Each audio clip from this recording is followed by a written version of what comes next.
Assalamualaikum warahmatullahi wabarakatuh. Ketemu lagi dalam channel Bang Cemis. Oke, pada hari ini kita akan melanjutkan sikat habis soal kualitatif larutan ya.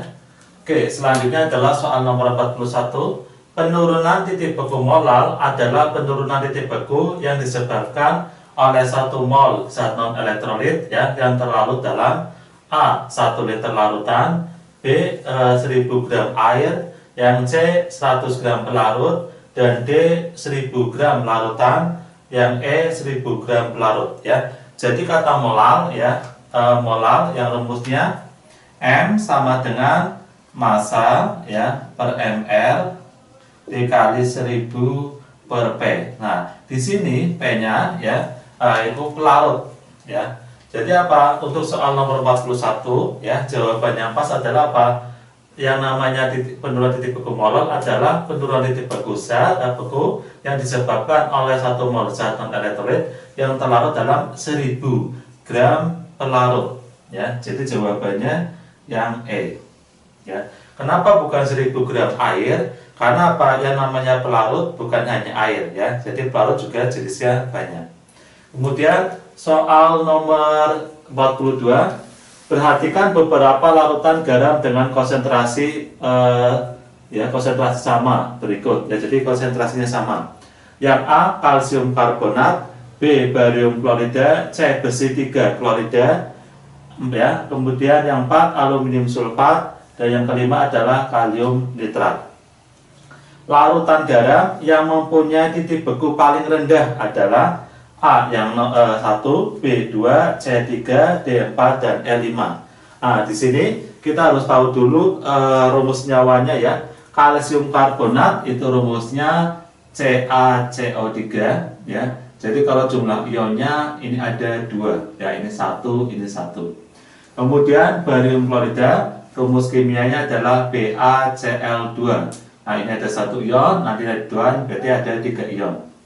Besi 3 klorida ya, ini rumusnya FeCl3, ionnya ada 1 sama ini 3, berarti ada 4. Aluminium sulfat rumusnya Al2SO4 3 kali ya, ini ada 2 sama ini ada 3, berarti ada 5. Kemudian kalium nitrat rumusnya KNO3, ini ada 1, ini 1, berarti ada 2 ion. Nah, kemudian larutannya mempunyai titik beku paling rendah mana ya? Titik beku yang paling rendah ya, ini konsepnya apa? Cari yang nilainya paling besar ya, nilainya paling besar ya, paling besar ya. Kenapa yang nilainya paling besar ya? Misalnya saya contohkan, kita pilih yang 2 sama yang 5 ya. Kita pilih yang 2 sama yang 5. Kalau ini kita pakai rumus, ini nanti ketemunya apa modelnya? Delta TF ya. Delta TF sama dengan M kali KF ya, kali I. Kalau ini dianggap sama, berarti yang pengaruh I. Nah, alfanya diketahui sama aja dengan jumlah ionnya ya. Jadi ini misalkan apa? Kita punya 2 sama kita punya 5 ya. Ya, misalkan ada 2. TF ya, itu kan nanti 0 min delta TF. Nah, ini untuk pelarutnya yang air ya. Jadi kalau ini kita masukkan ke sini, sama aja apa? 0 min 2 ketemu minus 2. Satunya lagi akan ketemu minus 5 ya. Jadi yang kecil mana, min 2 apa min 5? Min 5 ya. Jadi kita anggap apa? Untuk titik beku ya, larutan itu suatu kebalikan. Jadi apa? Nilai yang paling titik beku yang paling rendah, cari yang paling besar ya. Jadi jawabannya apa? Jawabannya adalah yang D ya. Nah, jadi apa? Titik beku yang paling rendah di sini adalah apa? Aluminium sulfat, atau option yang D. Oke, selanjutnya adalah soal nomor 43. Di antara kelima macam larutan di bawah ini, yang titik bekunya paling tinggi adalah larutan yang A CuSO4 0,2 molar, B C12 H22O11 0,8 molar, C Na2CO3 0,3 molar, D KCl 0,5 molar, dan E MgNO3 2 kali 0,4 molar ya. Nah, di sini titik beku yang paling tinggi ya, titik beku paling tinggi ya, beku paling tinggi. Ini apa konsepnya ya? Jadi kalau konsep sebutnya cari ya nilai molar dikali dengan I yang paling kecil ya. Jadi cari nilai apa namanya M kali I yang nilainya paling kecil, itu titik beku yang paling tinggi ya. Oke, kita coba ya. CuSO4 ini ionnya ada 1 sama 1 berarti ada 2 ya. 2 kali 0,2 berarti 0,4. Nah, ini termasuk depannya C zat non elektrolit ya. Kita anggap I-nya 1 dikali 0,8 0,8. Na2CO3. Nah, ini 2, ini 1 berarti 3 kali 0,3 0,9. KCl 1 sama 1 2 kali 0,5 berarti 1,0 ya. Kemudian MgNO3 2 kali. Ini 1, ini 2 berarti 3 dikali ini 1,2 ya. Jadi titik beku yang paling tinggi kita cari yang paling kecil nilainya. Yang paling kecil adalah yang A ya. Jadi untuk soal nomor 43 jawaban yang benar adalah option yang A. Kemudian nomor 44, data percobaan penurunan titik beku ya, ini ada larutan NaCl, NaCl ya, CONH2 2 kali, CONH2 2 kali ya, C6H12O6 dengan konsentrasinya 0,1, 0,2, 0,1, 0,2, 0,1. Titik-titiknya sebagai berikut ya. Kemudian berdasarkan data disimpulkan bahwa penurunan titik beku bergantung pada A. Jenis zat terlarut, B. Konsentrasi molarnya, C. Jenis pelarutnya, D. Jenis partikel zat terlarut, dan yang E. Jumlah partikel zat terlarut. Oke, kita cari ya di NaCl ya, ini yang konsentrasinya sama. Nah ini NaCl yang ininya 0,1 dengan ini kan elektrolit, kemudian ini yang non elektrolit ya, konsentrasinya sama 0,1 ya. Kan harusnya nilainya sama ya titik bekunya, tapi kita lihat titik bekunya beda ya. Ternyata NaCl titik bekunya lebih rendah atau nilainya min 0,372, sedangkan CONH2 2 kali min 0,186. Lah, apa yang mempengaruhi ya? Yang mempengaruhi apa? Karena ini zatnya elektrolit ya, ini zat elektrolit. Kemudian kalau yang ini zatnya namanya zat non elektrolit ya. Zatnya non elektrolit. Nah, sini aja ya. Non elektrolit. Elektrolit. Nah, jadi ini elektrolit, ini non elektrolit. Nah, itu yang paling dasar ya. Kalau didalami lagi karena di sini ada ionnya 2. Ya, di sini ionnya kita anggap 1 ya. Nah, ion ini namanya apa? Namanya jumlah partikel ya. Jadi apa yang membedakan kenapa ini titiknya NaCl dengan konsentrasi yang sama dengan CONH2 kali adalah apa? Jumlah ionnya ya, jumlah ionnya atau namanya jumlah partikel zat terlarutnya yang jumlahnya antara NaCl dan CONH2 kali itu berbeda. Oke, selanjutnya adalah soal nomor 45. Sebanyak 6 gram urea dilarutkan ke dalam 200 gram air pada tekanan 1 atm. Bila tekanan penurunan titik beku air adalah KF-nya air 101,86 ya, dan ml urea 60, maka titik beku larutan tersebut adalah ya, urea ya. Berarti apa? Ini termasuk zatnya non elektrolit. Berarti nggak ada I-nya ya. Saya tulis rumusnya. Delta TB ya membeku ya, berarti delta TF ya sama dengan M dikali KF.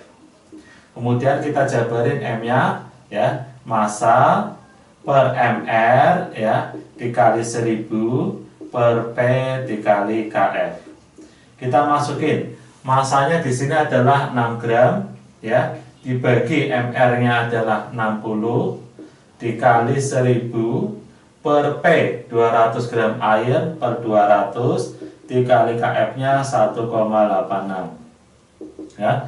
Jadi bisa kita coret-coret ya, modelnya ini 66 ya, ini nolnya ada 3, coret ya, tinggal 1,86 dibagi 2 atau ketemu 0,93. Nah ini baru delta TF-nya. Ditanya titik beku larutan, berarti TF ya.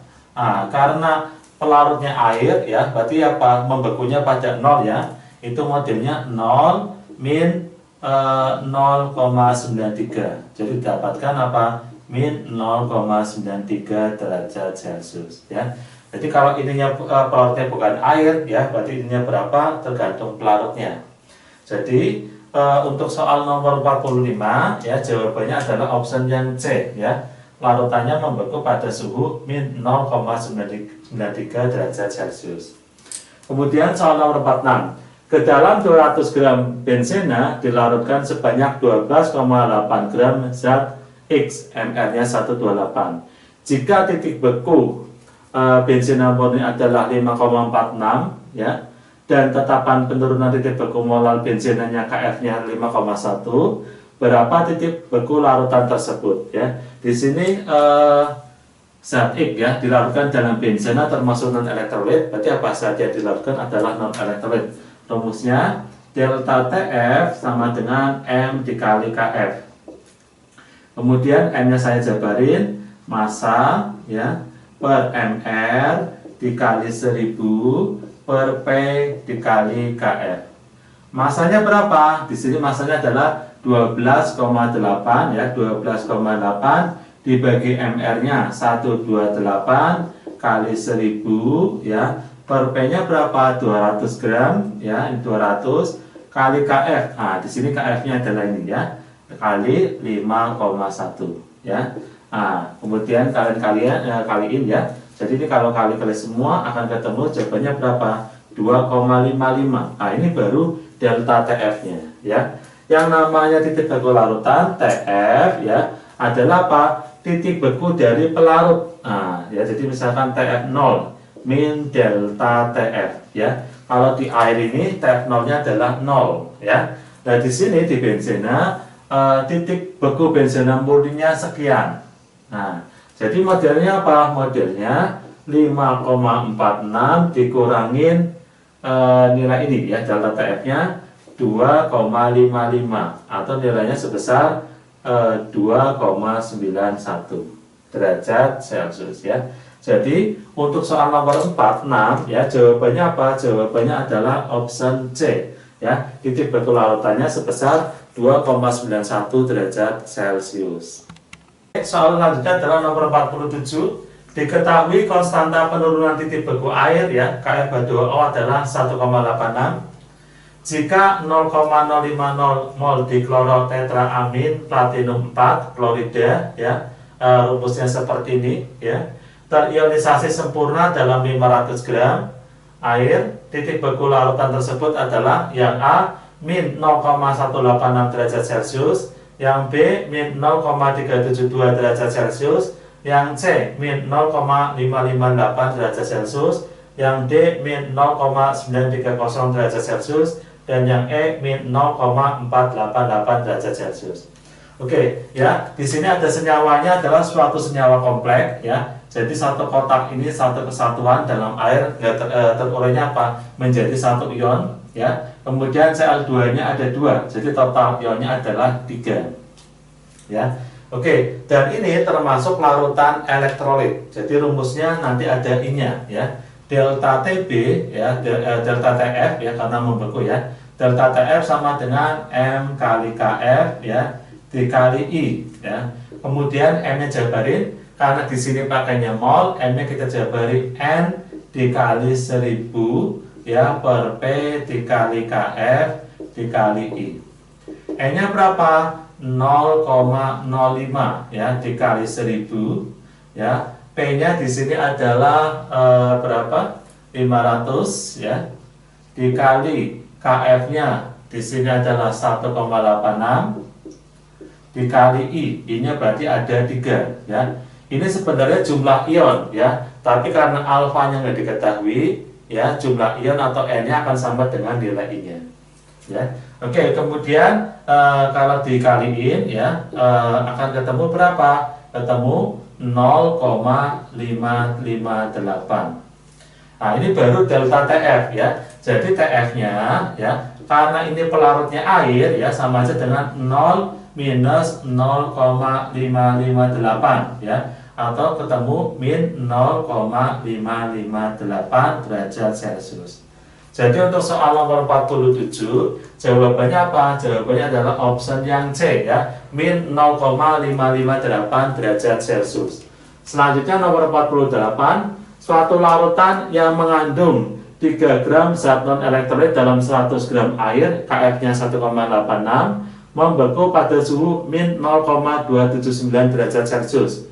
Massa molekul relatif zat tersebut adalah ya, yang ditanya berarti apa? MR zatnya ya.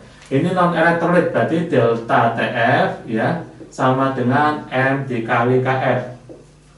Ya, kemudian kita jabarin ya, delta TF ya sama dengan massa per MR ya kali 1000 per P dikali KF ya. Delta TF-nya berapa? Di sini membekunya min 0,279 ya. Aslinya gini, TF sama dengan 0 min delta TF ya. Kalau TF-nya min 0,279 ya sama dengan ini sama aja 0, berarti sama aja min delta TF ya. Minusnya hilang, berarti delta TF sama dengan 0,279. Jadi paling mudah apa? Kalau membeku seperti ini, delta TF-nya gimana? Minusnya dihilangin aja ya. Jadi di sini saya masukkan nilainya berapa? 0,279 sama dengan massanya 3 ya, MR-nya yang dicari dikali 1000 per pelarutnya di sini 100 ya, dikali KF-nya adalah 1,86 ya. Berarti untuk mencari MR ya sama aja gimana? 3 kali 1000 ya kali 1,86 dibagi 100 dikali 0,279 ya, nanti akan ditemukan sebesar 200. Jadi untuk soal nomor 48 ya, jawabannya adalah option yang D ya, massa molekul relatifnya sebesar 200. Oke, selanjutnya adalah soal nomor 49. Sebanyak 11,7 gram NaCl dan 34,2 gram suatu zat non-elektrolit ya, dilarutkan dalam 500 gram air. Larutan yang terjadi membeku pada suhu minus 1,86 derajat Celcius. Bila faktor Van Hoff untuk NaCl dianggap 2, maka massa molekul relatif zat non-elektrolit adalah air Na23, Cl 35,5, KFR-nya 1,86 ya. Yang A 60, B 85,5, yang C 171, yang D 300, dan yang E 342 ya. Di sini dicari apa? MR-nya dari zat non-elektrolit. Oke, di sini titik beku ya, berarti delta TF sama dengan M kali KF dikali I ya. Di sini ada yang elektrolit, ada yang non, saya masukin aja I ya. Nanti yang non elektrolit I-nya kita anggap 1. Delta TF ya, kemudian kita jabarin delta TF sama dengan, biar warnanya beda aja ya, sama dengan massa ya per MR dikali 1000 per P dikali KF dikali I. Delta TF-nya kita masukkan ya, min 1,86 berarti sininya 1,86 sama dengan, ini ada elektrolit sama non, berarti kita masukin aja sininya 11. Ininya saya masukin ya, jadi modelnya dibalik aja biar gampang. Ininya model gini, massa ya, massa per MR dikali I ya, dikali 1000 per P dikali KF ya, biar mudah. Ini masih delta TF aja, masih delta TF. Nah, kemudian di bawah kita masukin delta TF-nya adalah 1,86 ya, 1,86 sama dengan masanya berarti sini 11,7 per MR-nya dari NaCl ya. Nah, ini kalau kita gabung 58,5 dikali I, I-nya ada 2 ya, N-nya ya, ditambah ya, zat non elektrolit adalah ini 34,2 per MR ya, dikali 1000 ya, per P. Di sini P-nya adalah 500 ya, dikali KF-nya adalah di sini KF-nya 1,86 kali 1,86 ya. Selanjutnya gimana ya? Selanjutnya kita bisa coret ya di bagian sini, coret sama ini ya. Ini tinggal berapa? Ini sama aja dengan 2 ya. Ini aja dengan 2. Nah, 2 ini saya keluarkan ke sini ya. Jadi sama aja gimana? 1/2 sama dengan 11,7 ya per 58,5 dikali 2 ditambah 34,2 per mr ya. Nah, ini kita kaliin ya. Jadi modelnya di sini berapa? 0,5 ya. Ini kalau kita kaliin ini nilainya 0,4 pindah ruas ya. Min 0,4 sama dengan 342 per mr. Nah, seperti ini ya. Kita masukkan ke sini aja ya. Berarti tinggal berapa? Ini 34,2 ya. mr ya. Ini sama aja 0,1 sama dengan 34,2 per mr.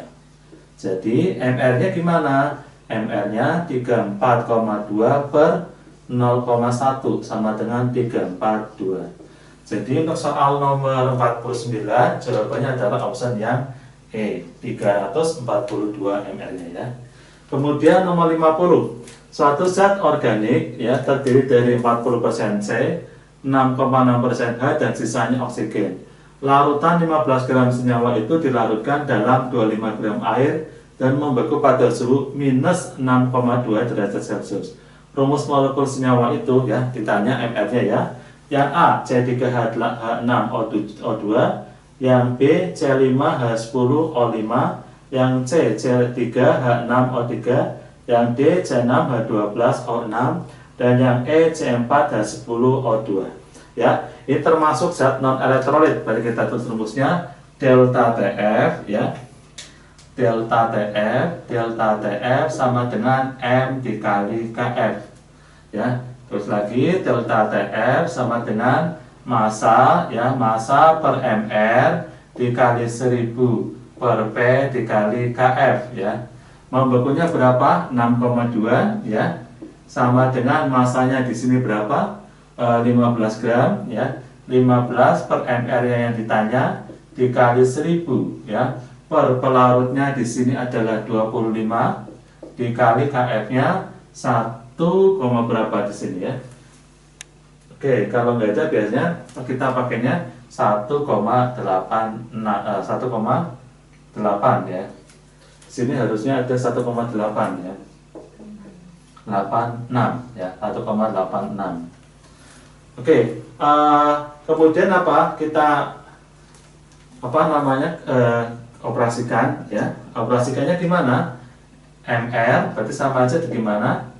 15 dikali 1000 dikali 1,86 per 6,2 turun ya, ininya kali 25 ya, nanti akan ditemukan 180.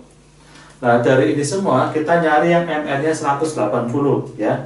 Nah, jadi misalnya apa? Yang bagian D ya misalnya ya, ini nanti jawabannya option D ya. 180 enggak? Kita coba. C itu 12 ya. 12 dikali 6 ya. 12 kali 6 itu berarti 72 ya. Kemudian ditambah 12 ya. O-nya 16 ya. 16 dikali 6 ini berarti 6 ya. 396 tambah 96 ya. Ini 72 tambah 12 tambah 96 ketemu 180 ya. Jadi apa? Kita bisa langsung aja tanpa memperhatikan persenan C-nya ya. Jadi untuk soal nomor 50 jawaban yang pas adalah option yang D ya, C6H12O6.